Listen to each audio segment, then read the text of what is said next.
오늘 우리에게 주신 하나님의 말씀 보도록 하겠습니다. 오늘 우리에게 주신 하나님의 말씀은 마태복음 5장 10절에서 12절까지 말씀입니다. 마태복음 5장 10절에서 12절까지 말씀입니다.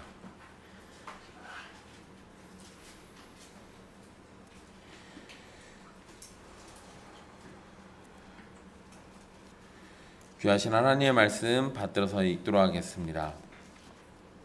의를 위하여 박해를 받은 자는 복이 있나니 천국이 그들의 것임이라. 나로 말미암아 너희를 욕하고 박해하고 거짓으로 너희를 거슬러 모든 악한 말을 할 때에는 너희에게 복이 있나니 기뻐하고 즐거워하라. 하늘에서 너희 상이 큼이라. 너희 전에 있던 선지자들도 이같이 박해하였느니라. 아멘. 이 말씀은 살아계신 하나님의 말씀입니다. 오늘은 팔복의 마지막 8번째 복을 살핍니다. 우리 지금까지 살펴본 팔복의 내용은 결코 우리 시대나 또는 2000년 전이나 보통의 사람들이 인정할 수 없는 내용들입니다. 도저히 복을 받았다고 생각되기 힘든 내용인데 복의 근원이신 예수님은 이 내용들을 복이라고 말씀하고 계십니다. 분명 세상의 기준으로는 복이 아니지만 복의 근원이신 하나님의 말씀은 예수님께서 선포하신 내용이 복이라고 가르쳐주고 있습니다. 그러니 우리에겐 세상의 기준이 아닌 하나님의 말씀을 따라서 분명히 이것이 다 복인 것을 믿고 받아들여야 할 겁니다. 앞에 7가지 복도 세상의 기준에서는 받아들이기 어려운 말씀이었는데 8번째 복인 오늘 말씀은 가장 이해하기도 어렵고 받아들이기도 어려운 말씀입니다. 핍박을 받는 자가 복이 있다는 것은 도저히 보통의 상식으로는 이해하기 힘든 내용입니다. 그러나 예수님께서 말씀하셨으니 이는 분명한 진리입니다. 왜 핍박을 받는 자가 복이 있다는 것인지 이에 대해서 자세히 살펴보도록 하겠습니다. 팔복의 내용들은 사실상 참된 신자에게 나타나는 모습입니다. 그러니까 참된 신자가 아닌 이상 이 팔복의 내용들이 도무지 이해가 안 될 겁니다. 또는 성령의 은혜가 없다면 팔복의 내용이 받아들여지지 않는 것이 정상입니다.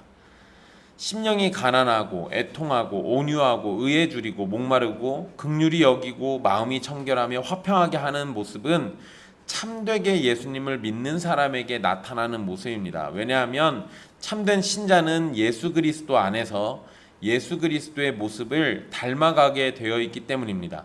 즉 팔복의 내용은 원래는 예수 그리스도에게서 찾을 수 있는 모습이고 예수 그리스도 안에 있는 성도에게 나타나는 모습인 겁니다. 그런데 팔복의 7가지 모습이 나타나는 사람들을 향해서 세상은 박해라는 걸로 반응을 합니다. 팔복의 모든 모습은 악한 세상이 참아낼 수 없는 것들입니다. 너무 슬픈 사실인데 하나님의 뜻을 따르면 세상으로부터 박해받게 됩니다.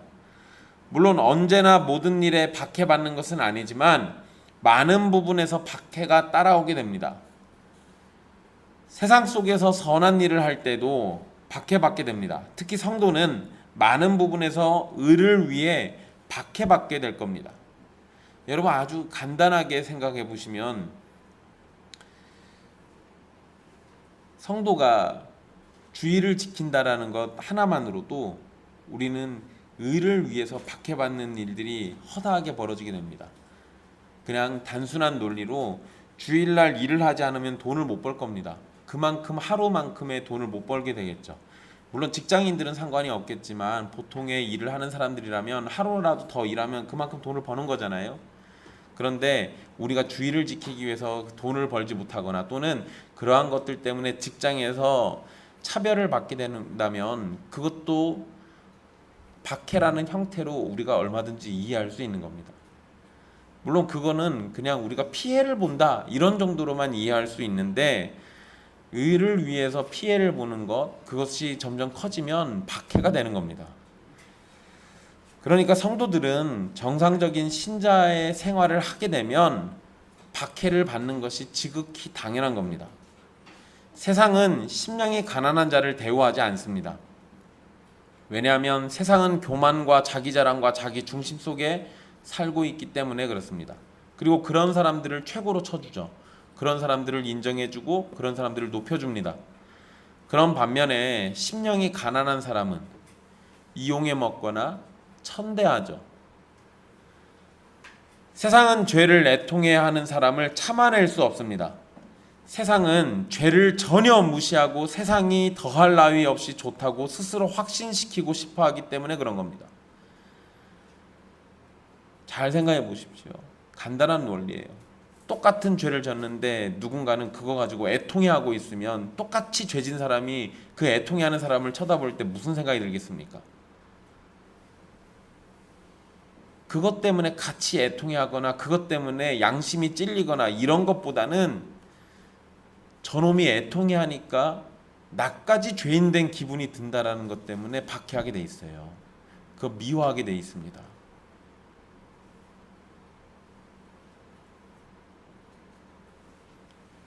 그러니까 세상은 죄를 애통해하는 사람을 참아낼 수가 없어요.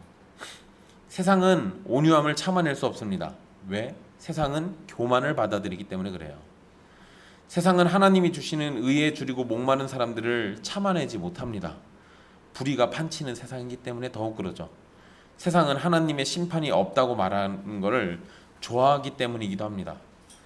세상은 긍휼에 대해서, 청결함에 대해서, 화평하게 하는 것에 대해서 거의 모릅니다. 이러한 성품들은 세상의 가르침과는 정반대됩니다. 우리가 지금까지 다뤘던 7가지 복의 모습들이 여러분에게 나타난다면 불가피하게 박해받게 될 겁니다. 이건 피할 수가 없는 거예요. 그리고 피할 필요도 없는 겁니다. 특별히 구원받은 그리스도인이 고난을 받게 될 것이라는 사실에 대해서 사도 바울은 계속해서 강조하고 있습니다. 디모데후서 3장 12절을 보면 무릇 그리스도 예수 안에서 경건하게 살고자 하는 자는 박해를 받으리라 라고 말씀합니다. 예수님 안에서 경건하게 살려고 하면 박해받는다라고 분명히 얘기했습니다. 갈라디아서 4장 29절에서도 육체를 따라 난 자가 성령을 따라 난 자를 박해한 것 같이 이제도 그러하도다라고 말씀합니다. 그러니까 성령의 사람들, 택함받은 주의 백성들은 박해받는 것이 지극히 정상이에요. 박해를 안 받으면 그게 이상한 겁니다. 그 누구도 우리가 그리스도인이라는 사실을 모른다면 우리는 어려움 없이 살 수 있을 겁니다. 그러나 여러분에게서 예수님의 모습이 나타나고 팔복의 성품들이 드러나기 시작하면 예수님이 세상으로부터 고난받으신 것처럼 여러분들도 세상으로부터 박해받게 될 겁니다. 예수님께서 의를 위해서 일하실 때 많은 유대인과 종교 지도자들이 박해했습니다. 마찬가지로 예수님 안에서 의를 행하는 모든 성도는 박해받게 될 겁니다. 하지만 예수님은 바로 그런 자들이 복이 있다고 선언하셨습니다. 예수님을 믿고 예수님께서 강조하신 성품이 나타나는데 고난과 괴로움을 받게 된다는 사실은 우리를 절망에 빠지게 만들 수 있습니다. 만약 세상에서의 성공과 부와 명예를 생각하고 형통함을 생각하고 예수님을 따르는 사람이라면 분명 고난을 받는 상황을 기뻐하지 않을 겁니다. 하지만 다른 어떠한 것도 원하지 않고 그저 하나님 앞에 죄인이었던 우리가 예수님을 믿고 구원받기를 원한다면 구원 이후에 고난이 찾아오는 것에 대해서 절망할 이유가 전혀 없습니다. 오히려 예수님을 믿고 구원받은 우리에게 고난이 찾아오게 되면 그것은 우리가 참되게 예수님을 믿고 있다는 증거가 되는 겁니다. 그래서 빌립보서 1장 27절로 29절에 이러한 사실을 명확하게 말씀해 주고 있는데요. 함께 찾아서 같이 읽어보겠습니다. 빌립보서 1장 27절로 29절입니다. 빌립보서 1장 27절부터 29절까지 말씀입니다.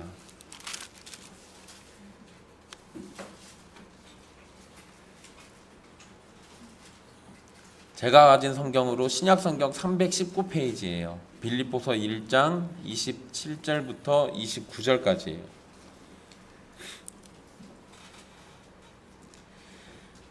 함께 읽겠습니다.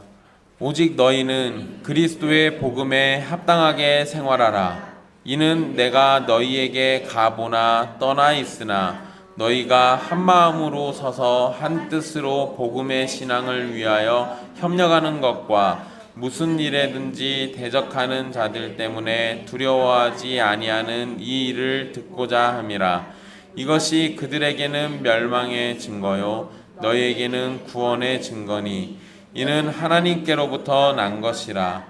그리스도를 위하여 너희에게 은혜를 주신 것은 다만 그를 믿을 뿐 아니라 또한 그를 위하여 고난도 받게 하려 하심이라. 아멘. 바울은 그리스도의 복음에 합당하게 살라고 명령합니다. 그리스도의 복음에 합당하게 사는 것이 대적들에게는 멸망의 증거가 되고 성도에게는 구원의 증거가 된다고 말합니다.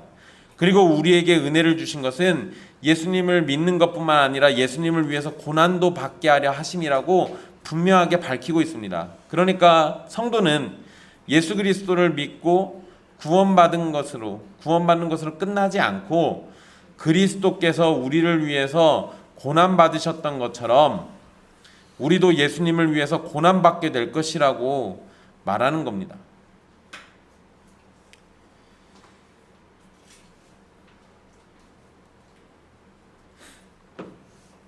의를 위해서 박해를 받는 자가 받을 복은 천국을 소유하는 겁니다.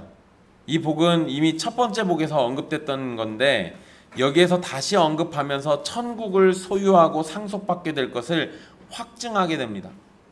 그러니까 똑같은 복이 두 번 반복됐다는 얘기는 분명히 이걸 주시겠다라는 약속이겠죠.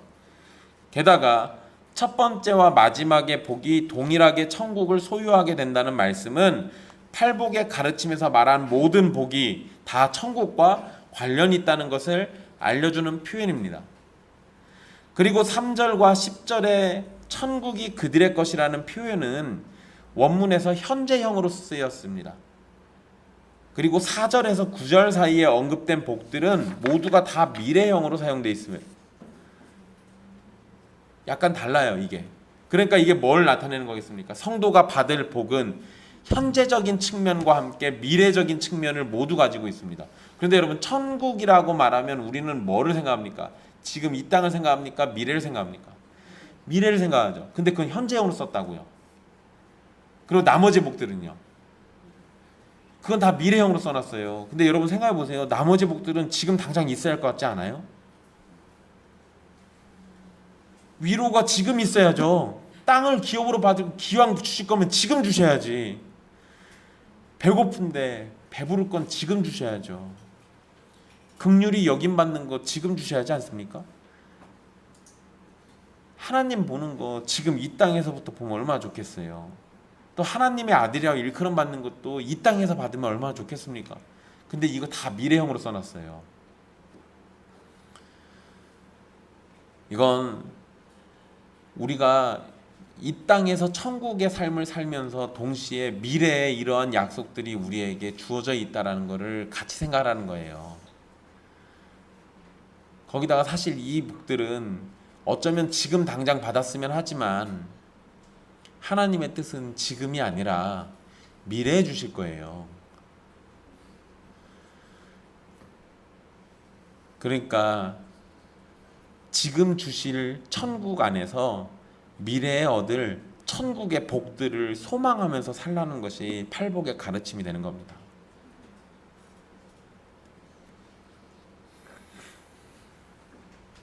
(11절에서도) 복이 있나니라는 말씀을 하시면서 복을 언급합니다. 물론 우리 성경에는 복이 있나니가 제일 뒤에 있죠. 그런데 원문에는 복이 있나니가 또 제일 앞에 있어요. 근데 이게 다 3절에서부터 9절까지 10절까지 복이 있다라는 말씀으로 먼저 시작한다고 말씀드렸잖아요. 똑같습니다. 11절도 복이 있다라는 표현이 먼저 나옵니다. 그래서 사람들은 8복이 아니라 9개의 복인가 보다라고 이렇게 주장하시는 분들도 있어요. 그런데 의를 위하는 것은 예수님을 따르는 것이기 때문에 나로 말미암아 라는 말씀이 가진 의미는 10절에서 의를 위하여 라는 말씀과 같은 겁니다. 그러니까 11절에서는 나로 말미암아 너희를 욕하고 박해하고 거짓으로 너희를 거슬러 모든 악한 말을 할 때에는 너희에게 복이 있다라고 했잖아요. 그러니까 쉽게 얘기하면 뭐예요? 나 때문에 너희가 핍박받으면 너희에게 복이 있다 이 얘기예요. 그런데 나 때문에 라는 그 표현을 10절에 의를 위하여 라고 바꿔서 표현할 수도 있다라는 거예요. 같은 의미라는 거죠. 왜냐하면 의의 절대적인 기준이 누굽니까? 하나님이잖아요. 그러니까 하나님이신 예수님으로 인해서 박해받는다라면 그건 의를 위하여 박해받는 거잖아요. 그러니까 나로 말미암아라는 표현은 분명히 원문의 단어는 달라요. 표현도 다른 거지만 의미로 봤을 때는 이거 같은 의미로 얼마든지 볼 수 있다라는 거예요. 그러니까 여덟 번째 복에 대해서 11절이 확장해서 설명해 주고 있다라는 거죠. 그리고 이게 분명한 것은 10절에서는 그냥 박해를 받는다라고 표현하고 있지만 11절에서는 욕하고 박해하고 거짓으로 거슬러 모든 악한 말을 하는 것이라고 표현하면서 더 자세하게 설명하고 계십니다. 예수님을 위해서 욕을 듣고 박해를 당하고 모든 악한 말을 듣게 되는 사람은 복이 있다는 말씀은 결국 성도가 예수님에게 속해서 예수님 안에서 예수님을 위해 살고 있다는 의미가 되는 겁니다. 그러니까 성도는 누구를 위해서, 누구 안에서, 답이 분명한 거예요. 예수님을 위해서 사는 거고 예수님 안에서 사는 거예요.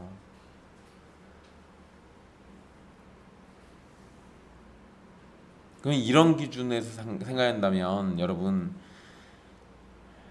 여러분들이 세상 속에서 만나는 어떠한 인간관계 속에서도 예수님보다 더 중요한 인간관계가 없어요. 어떠한 상황보다도 예수님과의 관계 속에서 얻는 상황보다 더 중요한 건 없습니다.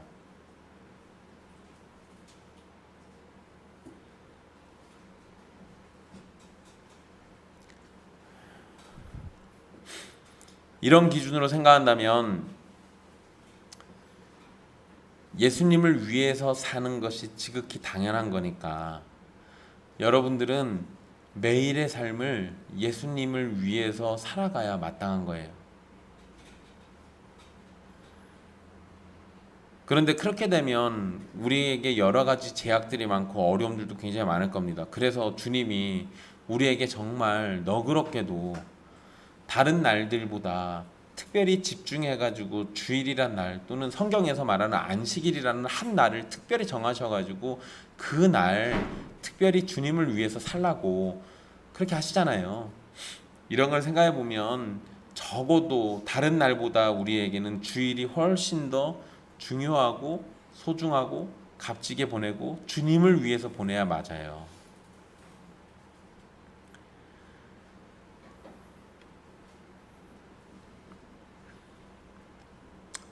여러분, 우리는 박해를 피할 수 있을까요? 없을까요? 평생 박해받지 않으면서 살 수도 있습니다. 방법은 아주 간단하죠. 세상의 기준을 인정하면 됩니다. 세상이 원하는 대로 순응하면 되고요. 세상의 도덕과 윤리를 받아들이면 됩니다. 세상의 농담에 함께 웃고 세상의 오락을 함께 즐기고 세상이 하나님을 조롱할 때 함께 미소 짓고 세상이 하나님의 이름을 망령되이 불러도 내버려 두고 세상이 하나님보다 자신들을 더 즐거워하고 자신들과 함께 하자고 할 때 그들과 함께 하고 그러면 박해 안 받아요. 박해 받는 게 싫으시면 불신자처럼 사십시오. 그냥 예수님을 믿지 마세요. 그러면 박해 안 받습니다. 대신에 영원한 형벌 받을 거예요. 사람들을 향해서 죄인이라고 말하지도 마십시오. 사람들을 향해서 그것이 사망에 이르고 저주를 받게 될 거라고도 말하지 말아야 합니다. 무엇을 하든지 지옥을 말하지 않으면 돼요. 그러면 절대로 박해받지 않습니다. 그런데 누가복음 6장 26절에 예수님이 이렇게 말씀하셨어요. 모든 사람이 너희를 칭찬하면 화가 있도다. 그들의 조상들이 거짓 선지자들에게 이와 같이 하였느니라. 모든 사람에게 칭찬 듣고 인기가 있다면 그러면 여러분이 자신의 신앙을 감췄거나 전혀 그리스도인이 아니거나 둘 중에 하나겠죠. 초대교회 성도들은 예수님을 믿는다는 이유 때문에 극심한 핍박을 받았습니다. 어떤 이들은 사자에게 던져졌고요. 어떤 이들은 화형을 당했습니다. 네로 황제는 그리스도인의 몸에 기름을 바르고 불을 붙였습니다. 동물 가죽을 씌워놓고 사냥개가 갈기갈기 찢게 하기도 했어요. 펄펄 끓는 납을 부어가지고 죽이기도 했고요. 두 눈이 뽑히게 만들기도 했습니다.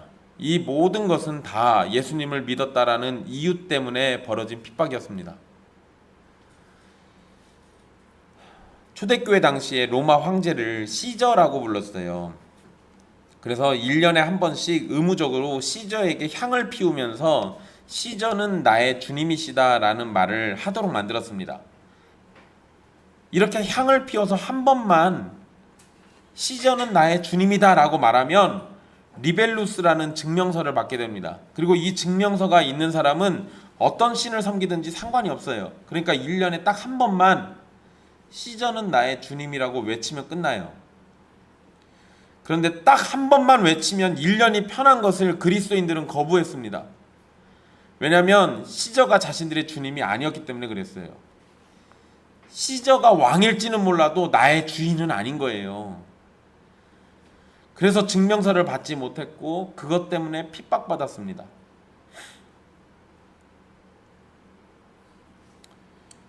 이거하고 반대되는 사건이 있기도 하죠.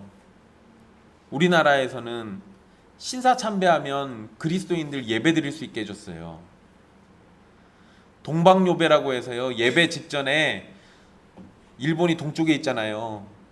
그 신사를 향해서 일본에 있는 신사를 향해서 사당이죠. 사당을 향해서 동쪽을 향해서 허리를 숙여서 절 한번 하면 주일날 예배 드릴 수 있게 해줬습니다. 그리고 또 친절하게 그걸 사진으로 찍어놔가지고 기록으로 남겨놨어요. 그래서요 많은 교회들이요 신사참배하고 동방요배하면서 주일날 예배 드렸습니다. 무슨 짓 한 거예요? 하나님께 예배하기 직전에 우상숭배하고 예배 드렸다고요. 우상숭배를 외쳐놓고 하나님만 섬긴다고 예배했어요. 그게 말이 돼요? 안 죽고 싶어서 그랬습니다. 또 어떤 사람들은 뭐라고 했냐면요, 이렇게라도 해서 예배를 드려야 안식일을 지키는 거라고 했고, 이렇게라도 해서 예배 드려야 복음을 전할 사람들이 살아남는다는 말도 안 되는 소리를 짓거렸어요. 그리고 그때 그렇게 했던 사람들이 해방 이후에 한국 교회의 지도자들이 됩니다. 그리고 그때 그 뿌리가 한국 교회에 여전히 남아 있어서 한국 교회는 끊임없이 신사참배의 피가 흘러요. 박해 안 받고 편하게 예배 한번 드려보려고 우상숭배했던 게 그 당시에는 좋았을지 몰라도 그것 때문에 한국 교회가 발전을 못해요. 한국 교회가 성장을 못한다고요. 근데 여러분, 초대교회는 왜 폭풍같이 성장했습니까? 사람들이 죽어가도요 박해를 피하지 않았어요. 예수님을 위해서 피 흘려 죽었다고요. 그랬더니 교회가 성장했어요. 한국 교회는요, 예수님을 위한 게 아니라 자기들을 위해서 예수님을 팔았더니 목숨은 부지했는데 한국 교회는 썩을 대로 썩었어요. 이건 여러분들이라고 다를 것 같습니까? 아니요. 이건 개인에게도 똑같이 적용할 수 있어요. 여러분들이 여러분들의 신앙을 배도하고 세상과 타협하고 박해를 피하고 세상을 받아들이고 용인하면 여러분들의 신앙은 점차 부패할 겁니다. 이건 매우 심각한 문제예요.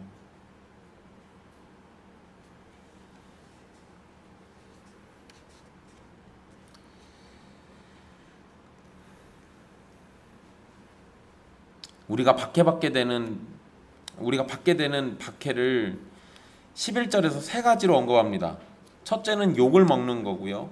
근데 뭐 욕 먹는 거 별거 아니죠. 그런데 여러분, 이거 원문의 표현이요, 그냥 단지 욕하는 정도가 아니고 멸시와 조롱을 주면서 명예를 깎는 걸 의미합니다. 그러니까 굉장히 심한 욕이겠죠. 두 번째는 박해하는 것인데 신체적으로 정신적으로 괴롭히고 고통받게 하는 겁니다. 세 번째는 거짓으로 거슬러 악한 말을 하는 건데 하지도 않은 말을 했다고 죄를 씌우는 겁니다. 이 세 가지는 예수님께서 십자가를 지시기 전에 모두 당하셨던 일들입니다. 그러한 박해들은 예수님을 믿기 때문에 우리에게도 일어날 것이라고 말씀하시는 거예요. 그런데 여러분, 왜 사람들이 우리를 핍박하게 되는지 잘 생각해 보십시오. 사실 사람들이 우리를 미워하는 것이 아닙니다. 세상 사람들이 정말 미워하는 것은 우리가 아니라 우리 안에 계시는 예수님을 미워하는 겁니다. 그리고 우리에게 나타나는 거룩한 삶을 미워하는 겁니다. 이것이 죄악된 세상의 특징이에요. 여러분, 마틴 루터가 종교개혁하기 100년 전에 얀 후스라는 체코의 설교자가 하나 있었습니다. 근데 이 설교자가 카톨릭 교회의 타락한 관행을 비판했고 교황이 아닌 예수 그리스도께서 교회의 머리라는 걸 설교했습니다.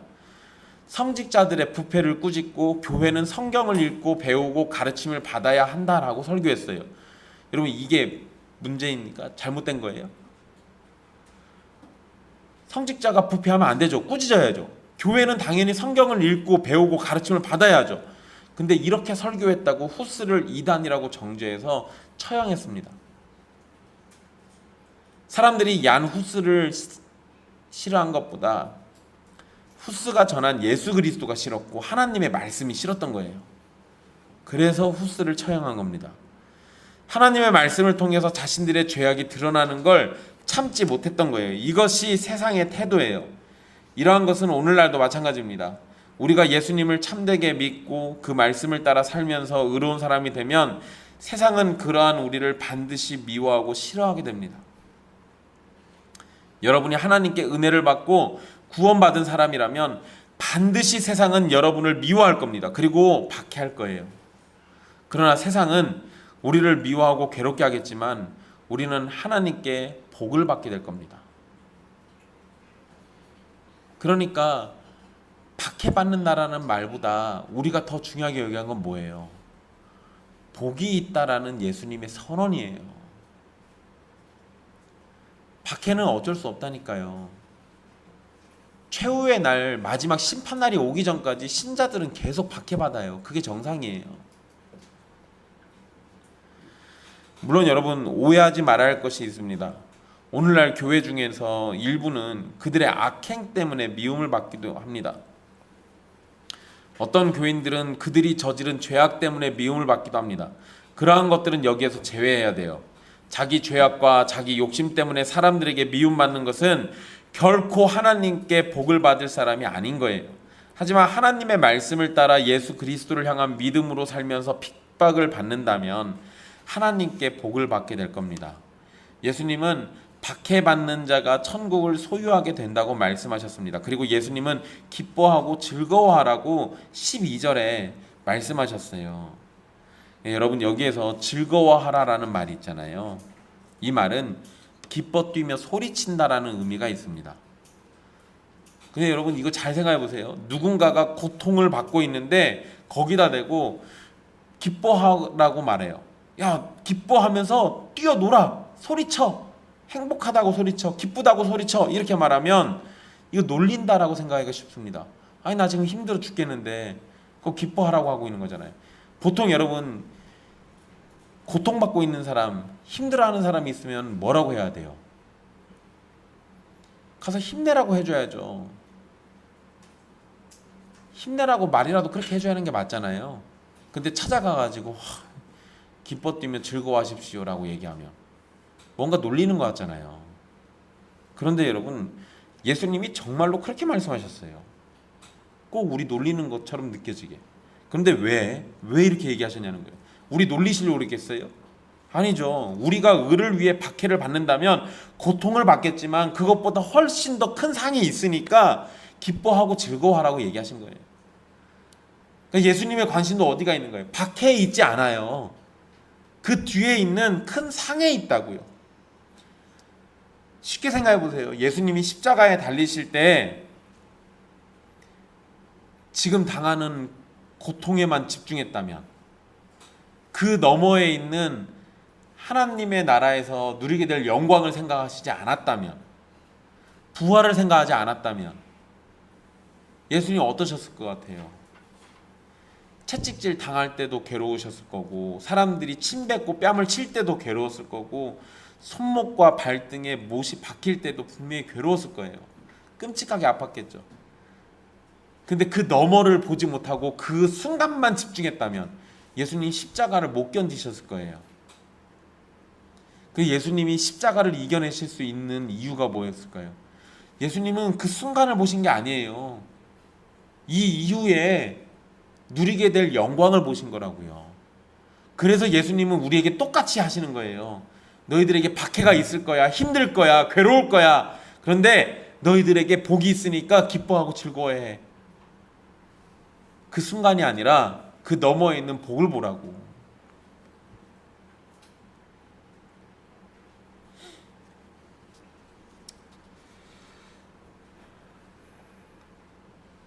(12절에) 우리가 기뻐해야 하는 이유를 두 가지로 설명을 하고 있습니다. 첫째 이유는 하늘에서 상이 크다고 말씀하셨기 때문입니다. 여기에서 크다라는 말은 크고 풍성하다는 의미를 가지고 있습니다. 하나님의 나라는 잠깐만 지내는 곳이 아니라 영원히 거하는 곳입니다. 그곳에서 우리가 받게 될 상이 크고 풍성하다라는 거예요. 우리가 보통 상을 받는다라고 생각하면 돈이나 명예나 권력을 생각합니다. 우리가 천국에서 받게 될 상급이 정확하게 뭔지는 알 수는 없어요. 뭐 어떤 부흥사들이 얘기하는 것처럼 진짜로 금은보화가 가득한 집을 받을 수도 있죠. 근데 그게 거기서 무슨 의미가 있나 싶어요. 근데 확실한 건 우리는 어떤 상을 받을지 정확하게는 모른다라는 거예요. 그런데 그럼에도 우리가 몇 가지 확실하게 생각할 수 있는 건, 우리가 무엇을 생각하든 그것 이상의 것들을 풍성하게 받게 된다는 건 분명합니다. 우리가 왜 천국에 있는 상을 상상도 못하냐면, 우리는 이 땅의 것들로만 경험되었기 때문에 이 땅의 것들로만 생각하게 돼 있어요. 우리의 상상이라는 것, 우리의 사고라는 것, 우리가 생각하는 것, 내가 경험한 것 이상을 못 벗어난다고요. 그러다 보니까 내가 무슨 상상을 하더라도 결국에는 그 테두리를 못 벗어나게 돼 있어요. 그러니까 그런 점들을 생각해 보면 우리는 우리의 시선이 어디에 갇히게 돼 있습니까? 당연히 이 땅에 있는 것들로밖에 갇히게 돼 있어요. 그런데 천국은 우리의 경험과 상상과 생각을 뛰어넘잖아요. 그러니까 그런 것들을 생각하면 우리는 분명히 우리가 무엇을 받게 될지는 잘 모르겠지만 우리가 생각하는 것 이상의 것들을 분명히 받게 된다는 겁니다. 그나마 성경에 써 있는 걸로 얘기해 보자면 우리는 하나님의 위로를 받게 돼 있어요. 성경이 다른 거는 정확하게 안 써놓고 딱 그거는 정확하게 써놨습니다. 우리의 눈에서 눈물을 닦아주시겠대요. 왜 그런 얘기 하시겠습니까? 이 박해 때문에 그러신 거 아니에요? 너무나도 분명하잖아요.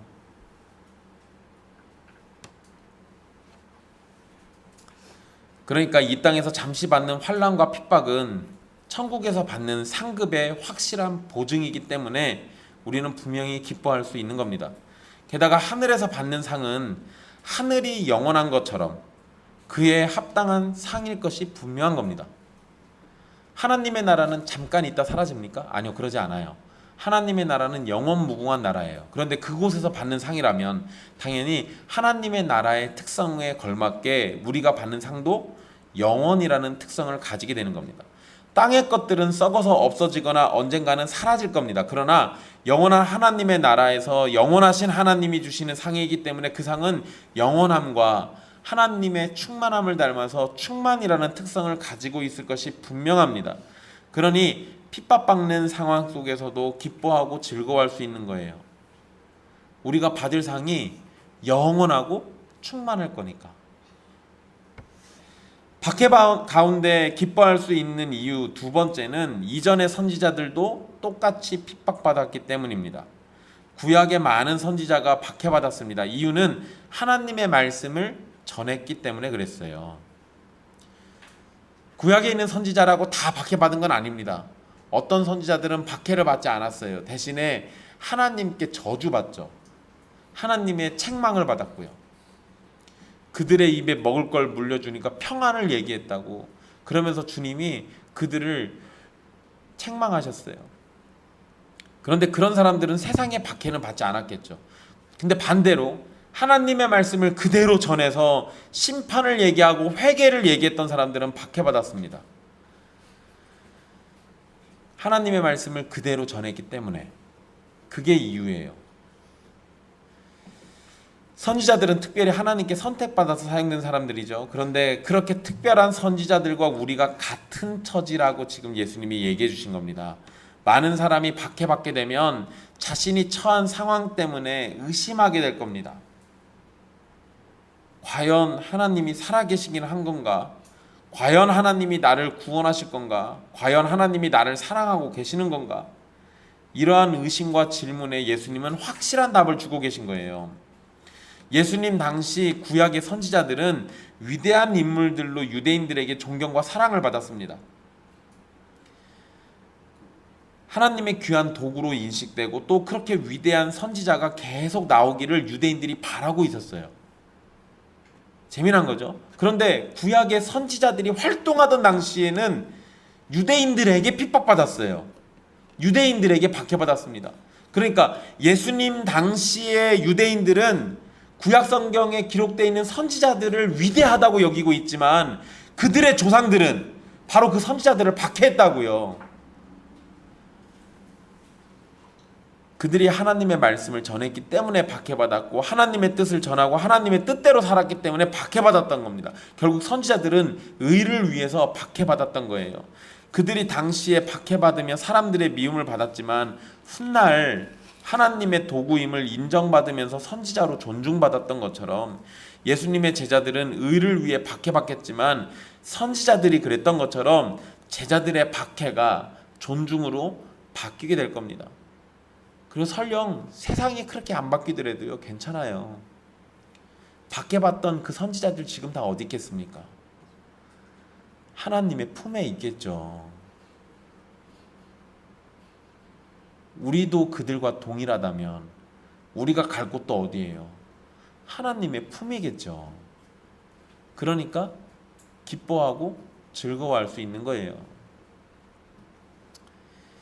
하나님께서 부르셔서 택하여 사용하셨던 선지자들도 우리와 같이 세상 사람들로부터 박해받았다는 사실은 우리가 비록 세상에서 버림받은 존재처럼 괴로움을 당할 수도 있지만 오히려 그러한 박해를 통해서 선지자가 확실한 하나님의 종으로 드러났던 것처럼 우리도 박해를 통해서 하나님의 확실한 자녀임을 드러내는 겁니다.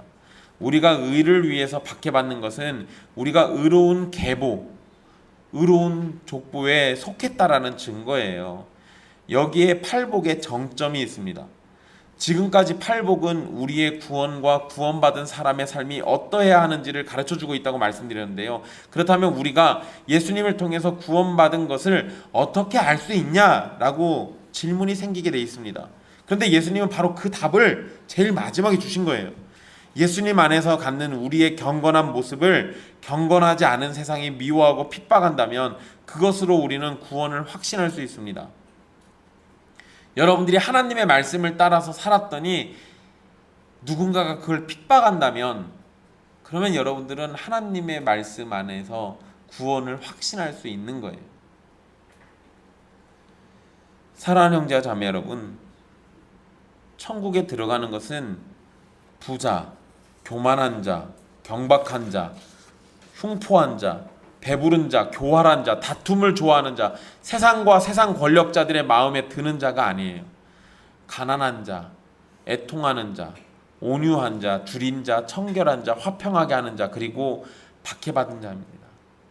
그리고 이런 이들이 하나님의 나라 백성이라는 증거는 세상의 미움을 받는다라는 겁니다. 여러분은 어떠신가를 생각해 보십시오. 여러분은 의를 위해서 박해받는 것을 기뻐하고 계십니까? 예수님을 믿는다는 이유로 사람들에게 미움을 받거나 하나님의 말씀을 따른다는 이유로 사람들에게 공격을 받고 있습니까? 만약에 그러면 기뻐하십시오. 예수님의 말씀처럼 하늘의 상이 여러분에게 약속되어 있습니다. 위대한 선지자들도 하나님을 위해서 그러한 핍박을 기쁨으로 받았고 지금은 천국에서 복되신 하나님과 함께 있습니다. 여러분이 팔복의 말씀을 가슴에 새기고 살아가기를 간절히 바라겠습니다. 그리고 팔복에 나온 8개의 모습과 복을 예수 그리스도 안에서 누리게 되기를 간절히 바라겠습니다. 팔복은 우리에게 예수님의 성품을 보여주고 우리가 어떠해야 하는지를 가르쳐주는 복된 말씀입니다. 주님의 말씀을 따라서 여러분의 성품이 팔복의 성품이 되기를 바라고 결국에는 천국을 소유하는 복을 누리며 하나님과 영원토록 함께 살아가게 되기를 간절히 바라겠습니다. 기도하겠습니다.